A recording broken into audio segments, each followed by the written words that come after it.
So Forsaken's currently in an unbalanced state, and I think we all know this. The game is heavily survivor-sided right now, with killers being incredibly weak and some survivors being way too powerful. So here is my take on how every single survivor and killer, and just the game in general, should be balanced.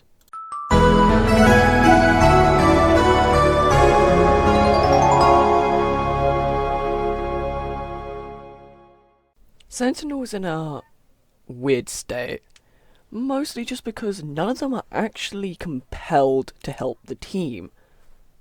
This becomes a problem because obviously the entire point of a Sentinel is to stun the killer and aid their team.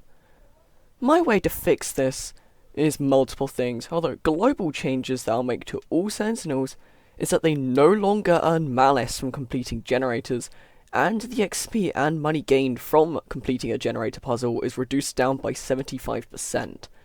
This encourages them to obviously not do generators, as they earn way less of a reward. However though, in compensation, you will earn more malice from your abilities and XP.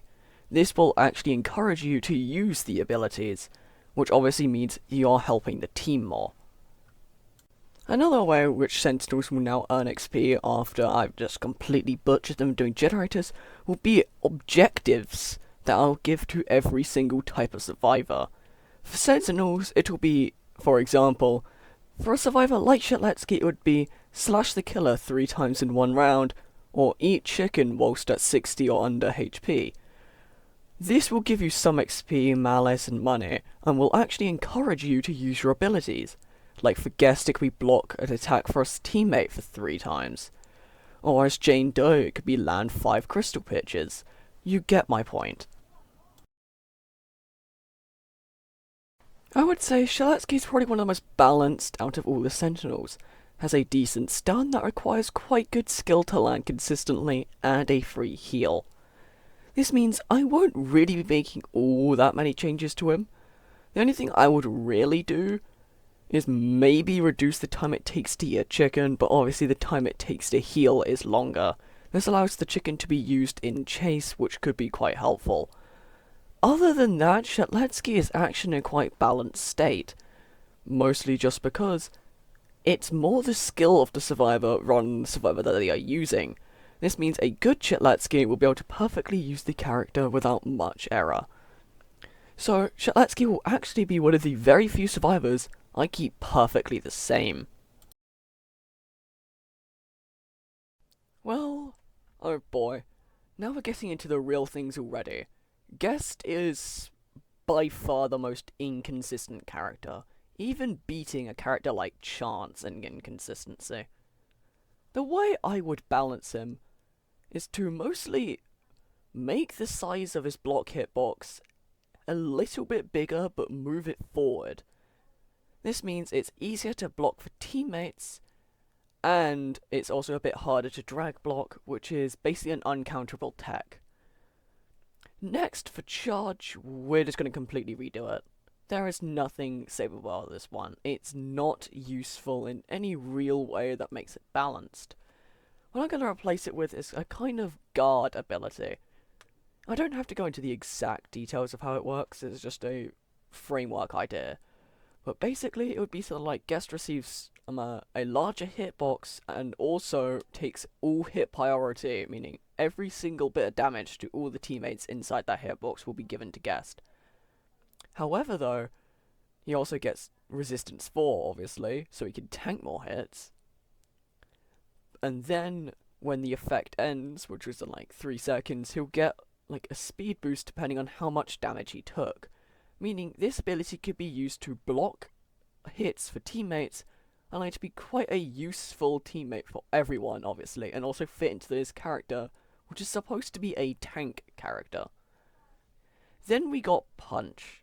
It isn't all that difficult to balance this, as it's already quite balanced, but I say put it on quite a long cooldown without block, being something like 60 seconds. However though, landing a block will obviously give you access to parry, and it will also, obviously, reset the cooldown on the punch, allowing you to use it more often. Although I also will in return, make the cooldown for block a bit shorter again, so you can land more of them, so you can obviously get more parries. So, Chance is quite the difficult one to balance, although I feel like how Forsaken has done it is actually quite good. This is because Chance has the issue of being luck based. Obviously on good luck, he would be incredibly OP, but on bad luck, he's by far the weakest character in the game. This means they kind of balance each other out to make quite the balanced character that requires entirely on chance. The only real changes I would do is nerf the cooldown on Hatfix so you get punished less for weakness, and also add the 2.5% per fail to a reroll, although instead of fail it would be like per reroll that is less than 100 HP, and then the 2.5% would be like the chance to get higher HP obviously. Although other than that, they're pretty balanced. Their gunshot has a pretty accurate hitbox, despite it being a bit weird at times, but that's just ping difference and everything. And also the knockback from the gun is a little illogical, but it isn't all that bad as it's barely anything, and the explosion pushback obviously makes sense so they don't just get immediately comboed afterwards. So well done, Forsaken. You've actually made a balanced character. You know, people hate on this character far too much for being unbalanced. Honestly, if anything, they're probably one of the most balanced Sentinels in the game currently. Mostly just because Crystal Pitch is quite difficult to land if you use it incorrectly, but easy if you use it, obviously, correctly. Shatterpoint, but the 60 max HP, also quite balanced, I would say that. Although the only real change is a 0.8 second wind up. I don't think is all that fair. I feel like the wind-up should correlate to the level of resonance, meaning it would be quite a short wind-up if there's no resonance, but per each level of resonance, it would increase the wind-up. I say like 0.2 seconds when there's no resonance, 0.4 when there's one level, 0.6 when there's two, and then obviously the full 0.8 when there's 3 levels of resonance. This means the wind-up time is correlating to the length of the stun, which is how it should work, because the 0.8 second wind up for just a bit of slowness and helpless is way more risky than rewarding. So obviously reducing down the wind up would make it quite balanced. Oh, 2-time. That annoying little mosquito I think we can all relate to in saying that we hate them. They are supposed to be a stealth sentinel. For a stealth sentinel, they do not do very well on that manner. Mostly due to one reason: trick stabs. As long as trick stabs exist, 2-time will not be able to fully complete their role as a stealth sentinel. However, I can't really stop trick stabs from existing, can I? So I feel the buffs that should be made is this. First things first, we're gonna nerf Dagger, for obvious reasons. Dagger will be nerfed to a 0.5 second wind up, although in return a front stab buff is given, so it gives more slowness and helpless, so you don't get immediately punished for slightly messing up. Then you may be thinking, well, that makes the character completely useless, doesn't it? Well, we're going to now buff Crouch. Crouch now gives more invisibility, as well as also a slightly higher speed boost upon cancelling it near the killer, and you also get to move about 90% of your normal move speed in Crouch. This means the stealth aspect of 2-time is now a lot stronger. Then I will also buff lunge stabs for them to be longer, and to have a way shorter wind up to 0.1. This obviously makes them a stealth sentinel. Then what I'll do is I'll buff a lunge stab stun to even higher, to about 3 seconds, 4 seconds even. However, I'll also then make a front stab just a flat out stun with a lunge stab, where instead of just some slowness and helpless, you now get a 1 second stun from the front with a lunge stab. This makes 2-time obviously more balanced, as now they are a full stealth sentinel. For Ritual, I feel like Ritual should be able to use at any time. You can just use Ritual anytime if you have full oblation. However though, it will obviously put you onto that 110 HP. So when you reach full oblation, you should be able to reuse Ritual to get your full 110 HP, as if it was last man standing. However though, obviously you wouldn't be able to stack any more oblation.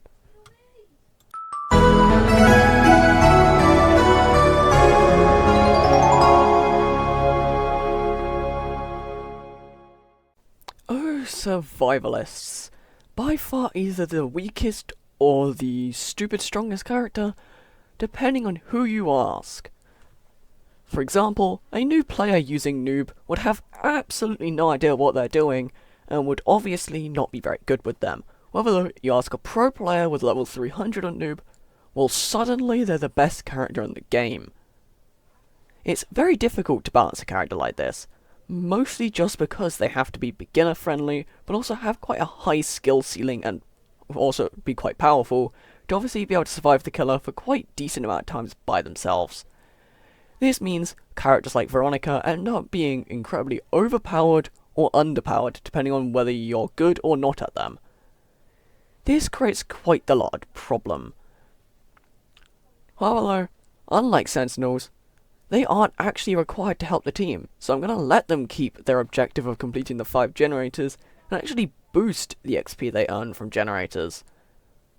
Although I will not boost the malice they get from the generators, mostly because their abilities already give some malice, although I will also be boosting the malice they earn from that, as it's quite few for the amount that you're doing.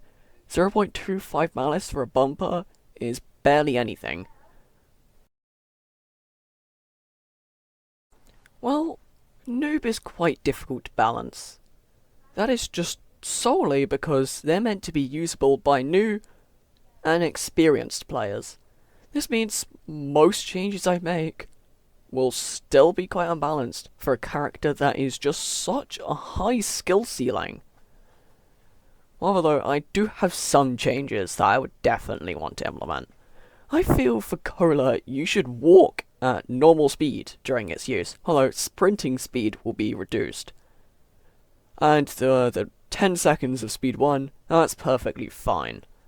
We're moving on to Slate Skin, and for Slate Skin I feel like you should barely be able to move during its activation, but you get some resistance, and the Slate Skin effect starts earlier. The resistance will obviously be during you're popping it, before the Slate Skin takes place, or it will already be like resistance 1 or 2.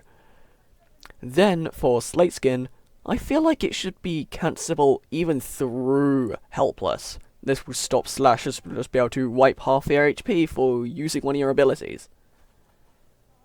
Then, we'll have to move on to the next ability, Ghost Burger.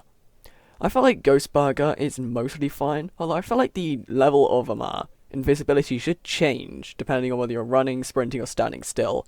Like invisibility 3 if you're sprinting, invisibility 4 if you're walking, and invisibility 5 if you're standing still. Although, I haven't finished talking about Slate Skin yet. Slate Skin is just so difficult to balance because, obviously, it's just a free chase reset, really.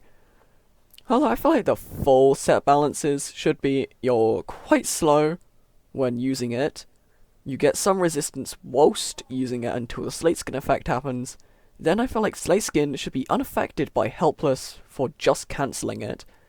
Then I feel like when it ends naturally, you should also get something like Resistance 2, as well as the speed boost. Although if you cancel it manually, you don't get that resistance. Oh, and 7. People claim your character is quite weak, although honestly, if used correctly, they're actually really good. Although my main changes will be mostly to the inject ability. I feel like for Aimless, you should get a speed boost upon using the clone, because obviously Aimless is completely useless, so obviously using a clone will give you less invisibility but also a small speed boost. This means Aimless is actually useful, rather than just being an ability you throw out for the praying of it. Then we move on to Pathfind. I feel like Pathfind you should be able to set a track. For this, you would have to obviously use the ability, then there'll probably be a fourth ability you unlock, obviously by having that one selected, which then you set a path along anywhere you want on the map, and then you use it again to obviously end that path, and then when Pathfind is used, it obviously pathfinds to that path, and obviously goes around in that path. Then we're going to go on to Cursor. I feel like Cursor should be completely replaced with a new mode called Lock On. This will basically allow you to lock the clone to basically keep the same position as any survivor, including yourself. Mostly because everyone always uses the Cursor mode for clone body blocking anyhow. Might as well make it the intended feature. Although, for clones in general, I feel like they should have a set stamina bar, like they have a set health bar. This would mean that the clone would have something like 120 stamina, and obviously when it runs out, it walks for a bit and acts like a real survivor. This will make clones a lot more convincing and allow you to trick the killer way better. Veeronica. Veeronica is probably by far the hardest one to balance out to the survivalists. This is because they have such a high skill ceiling, but such a low beginning. For the average noob using Veeronica, they seem incredibly weak. You place your graffitis in all the wrong spots, you just skate horribly, and the character feels weak because of such. However though, the better and better you get at Veeronica, the more you would realise that they are kinda the best survivalist in the game by far. However, despite all of this, my balance changes actually seem quite neutral, although they are definitely quite big. The first balance change, which I think every Veeronica main and their child would like me for, is to make the battery heal faster. Currently it heals incredibly slow, and for obviously your only source of health, that isn't all that great. However though, then we immediately move into actual nerfs. First things first, I feel like the graffiti itself, not the skate zone, shouldn't be able to intercept in a wall. The skate zone going through a wall is the only thing that makes the skate zone useful. However, for the graffiti itself, it being able to clip into a wall creates incredibly unfair spots. Like, one on work at a pizza place, where I would just slot it in between a vending machine and a wall to a point where it's practically undestroyable for a killer like Slasher. This, obviously, isn't balanced. So, the way to fix this is just make a certain percentage of the graffiti have to be on flat surface without interrupting with any other surface. This means that you cannot just slide your graffiti right into a wall and have it working. The skate zone, I feel like, should still be able to go through walls. However, I feel like for every stud of length of wall, like if a wall is 1 stud long, the range will be nerfed by 1 stud in length on the other side. This means if you're going through a 5 stud long wall, the range will be shortened by 5 studs at the end. This means that you cannot have some random graffiti sticking through a bajillion walls, and then still have it have a massive range. This doesn't completely kill the character, but it also makes them a lot more balanced for the experienced player, and also makes it so that the newer player still has a decent time using them.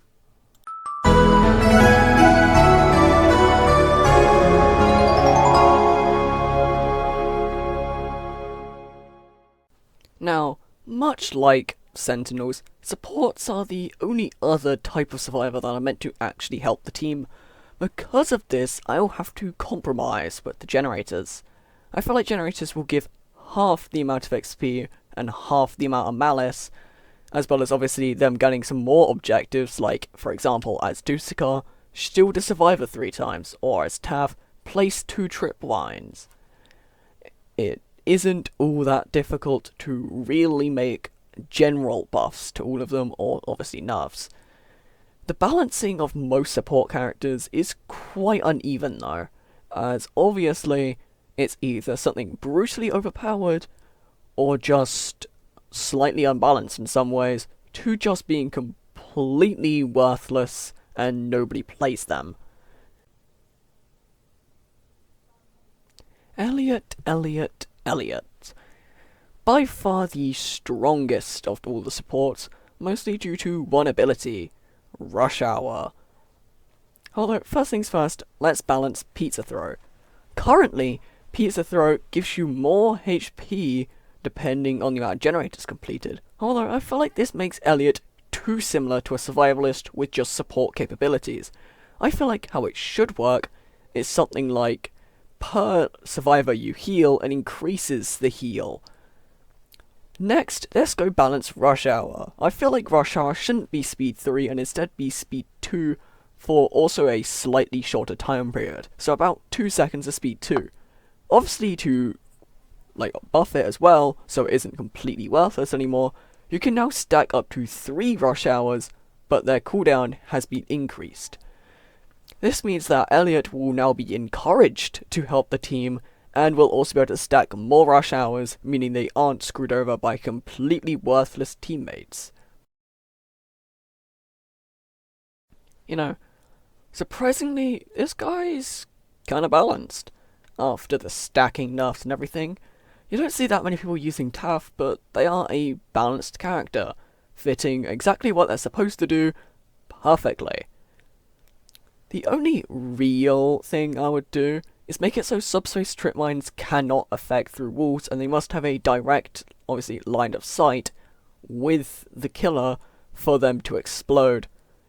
In return, though, I will make it so the explosion radius is a bit larger, and also the killer still gets helpless after hitting a mine, just for not as long as usual. You know, there's actually not many changes I actually have to do to this guy, mostly because he's balanced, just incredibly boring to play. What I feel like the balance should be is his Sentry and Dispenser have a lifespan, be it 1-2 minutes. I'll let that to be decided by you guys. However though, what I feel like the real change should be is that his Sentry hitbox is changed to a sphere rather than just a circle. This is because currently the Sentry can shoot downwards at incredible lengths, which is probably not what the devs intended. So by turning it into a sphere, it changes it to where the Sentry can still aim downwards, but it can now also aim upwards and has a lot more accuracy in terms of its actual hitbox. This prevents killers from being able to hug a wall and it not being able to hit them. You know, this character would be incredibly balanced if they just didn't have the issue of completely no chase utility. For such a helpful support that has to be quite close to the front lines most of the time, they have completely no way to really help themselves in chase. Although, I feel like it's such an easy fix for this. I feel like you should be able to move a bit quicker whilst using Plasma Beam, and for Plasma Beam to have a different effect depending on how far away the thing is. Not the thing, the killer, you know what I meant. Alright. Similar to Chance's gun, obviously it will be different levels of slowness, or obviously helpless if they get close enough. So for Chance's stun, which is his gun, it obviously has a shorter stun time the further away the killer is. For Dusekkar's case, I feel like it should be the further away the killer is, the less slow there is. From like 100 plus studs, it would be like slowness 2 for 1 second, although at like 20 studs, they would get slowness 4 and helpless for a few seconds.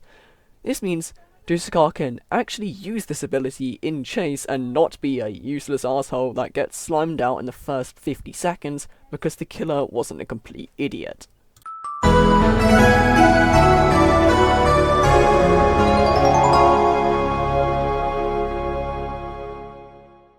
Killers.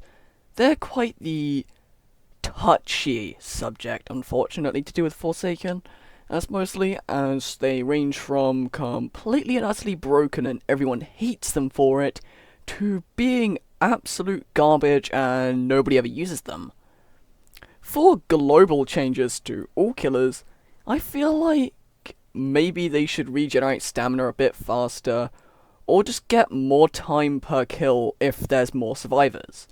I feel like the second balance option is probably the better one to implement in Forsaken, as the first one will just result in targeting being way too powerful.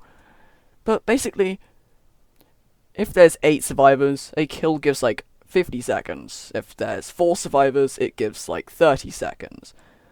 This means that with more survivors, you get more time to compensate for obviously the fact that there are more survivors to kill and also probably more help to the teammates. Even though, let's just be honest, nobody's helping their team most of the time.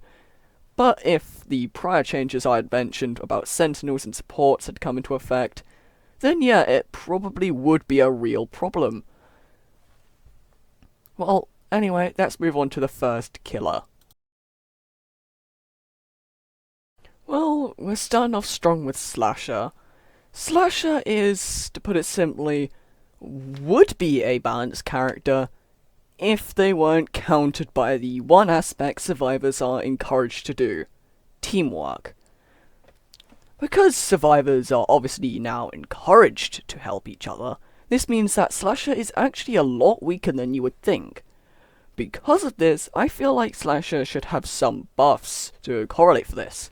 First things first, it would be mostly a new passive. This passive would be Slasher would get steadily faster the further away he is from a survivor. Basically, if he's like 100 studs, he moves slightly faster. 50 studs, he gets, less fast from that original point. And basically, he returns to his original speed within a certain distance. This means Slasher is very good at closing distances and will allow him to maintain chase pretty well, especially as teammates are now actually advised to go help each other. Well, Cool Kid is quite the difficult one to balance, mostly because their killer is supposed to be Rushdown. Rushdown has one severe weakness, and that is if they can't kill someone as quickly as possible, well, a chase can just drag on forever. It also isn't good because Cool Kid has massive issues with finding survivors thanks to pizza delivery minions not being the greatest at times. So I feel like Cool Kid should get a passive where if he isn't in a certain distance of a survivor, they get highlighted. This allows, obviously, Cool Kid to still be hidden from, but if they're far away, Cool Kid gets a highlight so they at least manage to tell where somewhere a survivor is, so they don't immediately get lost and can actually find their next target. For the rest of their kit, it's mostly balanced. I feel like Walk Speed Override should stick to surfaces though, so they don't fly off staircases or go over walls. So, like Void Rush, it sticks to a ground when you go down a slope. Walk Speed Override does not do that currently. Although, making it do that would probably make it a lot more useful on downward slopes rather than just upward slopes. John Doe. Honestly, they're mostly balanced. Go on, take me for it. But they are. As the character they're supposed to be a trapper, they're pretty balanced. Yeah, obviously some maps, like Planet Voss, suck. It just sucks, because there's nowhere to trap anyone. So obviously that map sucks. However though, the real only thing I'm going to balance is Corrupt Energy. The rest is mostly alright. For Corrupt Energy, I feel like you should only be able to be hit by it once, because taking 48 damage and John Doe getting 6 seconds of speed 1 doesn't seem all the fairest, does it? So, what I feel like the change should be is that before using Corrupt Energy, instead of spikes just immediately appearing, you see a corruption trail of where you aim your spikes and then they all rise at once. This means you can aim your spikes quite well, zone off areas quite effectively, and also be able to actually tell where your spikes are going without you just having to pray and hope it works. But other than that, there isn't really much to be balanced about John Doe. Like, yeah, Unstoppable is a pretty nice passive that could probably use a slight nerf, but it's about the only thing that makes him usable against large groups of Sentinels. So, other than it being terrible on some maps, which I cannot do anything about, John Doe is balanced for what they're supposed to be. You know, Noli would be balanced if they just didn't get countered by one thing. Walls. As soon as there's a wall slightly thicker than anything Nova can reach through, suddenly Noli is useless. This means that Noli has basically no anti-loop for any real bad situations. Because of this, I feel like Noli should get a slight run speed boost, but not a walking speed boost. And I also do feel like Void Rush should have less end lag if you cancel it manually. This will also allow Noli to then catch up using Void Rush more effectively around thick loops, without you just getting immediately punished for attempting to use your ability correctly. But other than that, they don't really have a correct playstyle. They're supposed to be an ambush killer, but you can also use them as high mobility or just anything really. But I feel like the change where you just make Void Rush have less end lag and a slight running speed boost should be mostly enough to make them counter thick loops. But really depends on the skill of the user and the skill of Survivor, unfortunately.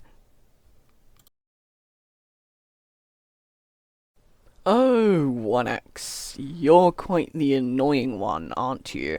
Because mostly, nobody can decide how to balance you for some reason. How I suppose you should be balanced, though, is mostly just get rid of most of his ways to get a stamina advantage over a Survivor. For Unstable Eye, I feel like you shouldn't be able to regenerate stamina during its usage, as it basically just gives you a free stamina advantage if used correctly. For Mass Infection, which can be quite annoying, I feel like the projectile should start slow but speed up. So basically, like, when you first use it, it's quite a slow projectile, then obviously as it continues moving, it then speeds up, which allows long range sniping still, but also means it's dodgeable at close range without you basically getting a guaranteed 60 damage, which isn't very nice for the Survivor, obviously. I also feel like Entanglement should have a slightly longer cooldown as well, as for an ability so powerful that can basically end a chase immediately, you probably don't want it having such a short cooldown.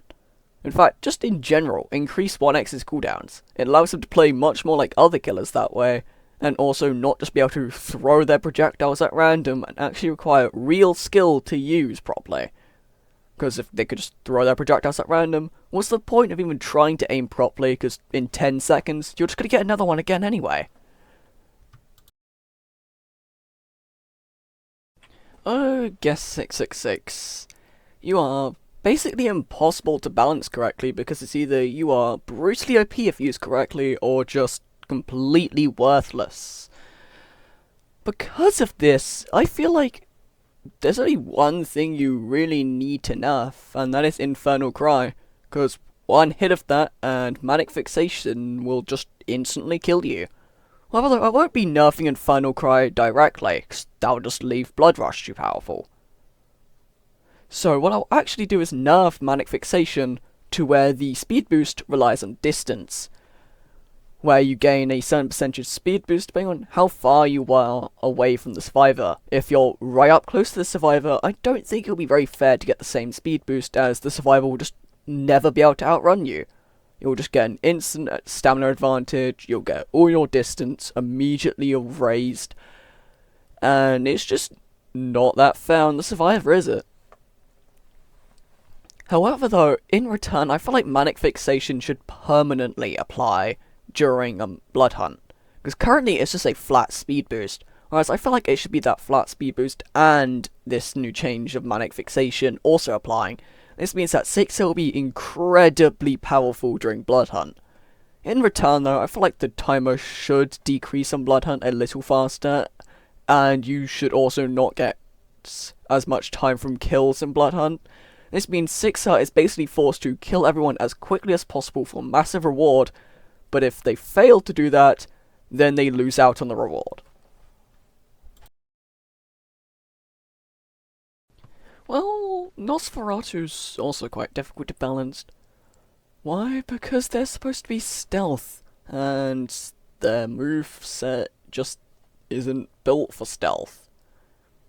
So what I feel like the buff should be is that you obviously get more invisibility from Hunter's Feast, but I also feel like you should also get more damage out from Hunter's Feast from abilities, so it also synergizes. I feel like Bloodhook's having a close-up version just doesn't make sense, because getting 18 damage from that, and then just getting the survivor at a ton of distance as well, doesn't really make sense. So I feel like after landing Bloodhook, it should do more damage, obviously, and also give the survivor helpless and a bit of slowness so Nosferatu can actually catch up and make use of the distance they had just gained, because otherwise the survivor's at full stamina, and Nosferatu's at full stamina, and the survivor will just gain distance back because Nosferatu is slowed, and also helpless. For Ascension, I feel like it should just be harder to see the bat. It having a sound effect when obviously falling does make sense, so you can at least react to the sound. But I also feel like the drop should be a lot quicker, so obviously it can act more as an ambush rather than just a gentle glide down. For the dismount variant of Ascension, I feel like you should get less slowness and also just no helpless. This will allow you to drop down on survivors and catch them by surprise without having to just stand there for a couple seconds before you can actually do anything. These changes will hopefully make Nosferatu at least a bit more stealth based rather than just throw random stuff and hope it lands.